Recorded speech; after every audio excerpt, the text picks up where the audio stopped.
ভাই, এটা কি আইপিএলের অ্যাডভান্স অনলাইন টিকিট বুকিং হচ্ছে? বাঙালিরা বাংলা মাস সিনেমাকে ভুলে যায়নি। বাঙালিরা বাংলা মাস সিনেমাকে ভুলে যায়নি। দেখে মনে হচ্ছে যে আইপিএলের অগ্রিম টিকিট বুকিং হচ্ছে, সেটাই তো আমার মনে হচ্ছে। ঘন্টায় ঘন্টায় প্রায় 1500-র কাছাকাছি টিকিট বুকিং হচ্ছে। অ্যাডভান্স টিকিট বুকিং, এখনও সিনেমাটা রিলিজই হয়নি। এতটা বিশ্বাস করেছে দেবদাকে, দেবদার খাদানকে। ভাই, বাঙালিরা বাংলার কমার্শিয়াল সিনেমাকে ভুলে যায়নি। তুমি যদি ভালো সিনেমা দাও, বাঙালিরা বাংলা মাস সিনেমা দেখতে বাধ্য। আমি এই কথাটা আমি এই কথাটা রাত হয়ে গেছে, আস্তে আস্তে বলি। আমি এই কথাটা হাজারবার ভিডিওতে বলেছি যে ভাই, বাঙালিরা ভালো মাস সিনেমা পাচ্ছে না। বাংলা মানে ইন্ডাস্ট্রির কাছ থেকে বাংলা ইন্ডাস্ট্রি ভালো মাস সিনেমা দিতে পারছে না। কিন্তু বাংলা ইন্ডাস্ট্রি শুধু বাঙালি দর্শকদের দোষ দেবে, বাঙালি দর্শকদের দোষ দেবে। হ্যাঁ, বাঙালিরা এখন বাংলা সিনেমা দেখে না। ভুল ভুল আজকে দেবদাকেও ভুল প্রমাণিত করলো।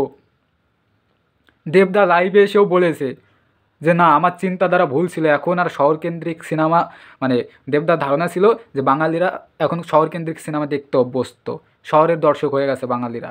কিন্তু না, দেবদাকে ভুল প্রমাণ করলো। দেবদা, তুমি হচ্ছ আমাদের ইমোশন, আমরা তোমাকে কিভাবে ভুলে যেতে পারি? তুমি এই কমার্শিয়াল সিনেমায় মানে এই মাস সিনেমায় 4 বছর আগে কেন ব্যাক করলে না দেবদা? আমার চোখেও আর জল চলে যাচ্ছে দেবদা। এটা তোমাকে আমি এই রূপে এই রূপে তোমাকে আমি 4 বছর আগে দেখতে চেয়েছিলাম।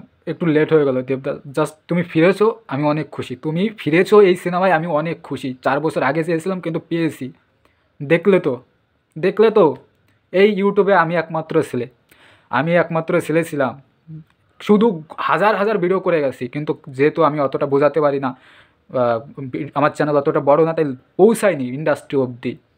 এই ছেলে বলে গেছে যে বাঙালিদের দোষ দিও না, তোমরা ইন্ডাস্ট্রি, তোমরা যে বাঙালি মানে কলকাতার ইন্ডাস্ট্রি, টলিউড ইন্ডাস্ট্রি, তোমরা ঠিকঠাক সিনেমা আমাদের দিতে পারো নি, তাই আমরা সিনেমা দেখতে যাইনি। আজ সবাইকে, পুরো বাংলা ইন্ডাস্ট্রিকে বাংলার দর্শকরা ভুল প্রমাণ করলো। খাদান খাদান পুরো বাংলা ইন্ডাস্ট্রিকে ভুল প্রমাণ করলো। বাঙালিরা মাস সিনেমা বলে গেছে। আমি ঘন্টায় ঘন্টায় ভিডিও করেছি, কোনো ইউটিউবার, বড় ইউটিউবার এই বিষয়টা নিয়ে মুখ খোলেনি। তারাও ধরে নিয়েছে যে বাঙালি অডিয়েন্স এখন কলকাতার সিনেমা দেখে, কলকাতার কেন্দ্রিক হয়ে গেছে টলিউড ইন্ডাস্ট্রি। সবাইকে ভুল প্রমাণ করলো। জাস্ট আগুন লাগানো টিকিট বুকিং হচ্ছে, ঘন্টায় 15, সবাই ট্রেন্ড করছে। হাউসফুল 30খানার উপরে মেরে দিয়েছে। আমি তো টিকিটই পাচ্ছি না। মধ্যমগ্রাম শেষ, আমাদের নিজেদের এলাকা ভাই। আমি দেবদার এত বছর ধরে সিনেমা দেখে আসছি, টিকিট নিয়ে কোনো আমার হেক ছিল না। যেতাম হলের সামনে গিয়ে টিকিট কাটতাম। আর 2 দিন ধরে মানসিক চাপে আছি। আমি অনলাইনে টিকিট কাটছি না, আমি ভাবছি ওখানে গিয়ে টিকিট কাটবো। আরও 4-5 জন যাবে, তারা বিভিন্ন ধরনের মতবাদ দিচ্ছে, তাই আগে থেকে টিকিট কাটতেও পাচ্ছি না। ইসে বারাসাতে ভাবছি যাব। বারাসাতে টিকিট অর্ধেক শেষ, সকাল অবধি না পেলে যাও আলু খাও। আমার সিনেমা দেখা হবে না, হলের সামনে বসে থাকতে হবে আমার। এরকম ভাই কবে হয়েছে আমার সঙ্গে? কোনো দিন হয়নি, কোনো দিন এরকম হয়নি। টিকিট নিয়ে আমি এরকম কোনো বাংলা সিনেমার টিকিট নিয়ে যে আমার এতটা মানসিক চাপে কোনো দিন ছিলাম না।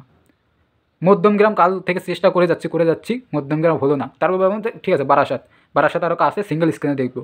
সিঙ্গেল স্ক্রিনের অবস্থাও খারাপ, পুরো হাউসফুল। শেষ ভিডিওটা শেষ করব।